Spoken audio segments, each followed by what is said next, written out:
Walang naitala na election-related incidents ang Antique Provincial Police Office sa isinagawang 2025 national and local elections noong Lunes, Mayo 12, 2025 sa probinsya ng Antique at ito'y naging generally peaceful.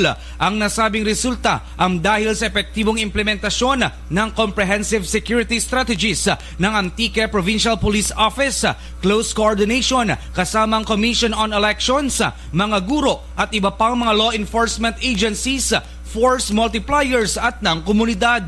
Binati rin ni ANPPO Provincial Director Police Colonel Lea Rose B. Peña ang collaborative efforts ng lahat ng involvado na nagpakita ng dedikasyon at profesionalismo na ipinakita mismo sa buong electoral process. Partikular na binati ni Police Colonel Peña ang commitment ng kapulisan sa probinsya ng Antique na siniguro ang mapayapa, secured at patas na eleksyon sa Antique. Balita mula sa probinsya ng Antique kay K5 Jojen Kabatingan Murillo. Para sa kampiyon na balita, serbisyo publiko at kasiyahan sa Pilipinas, ang kampiyon na istasyon, K5 News FM.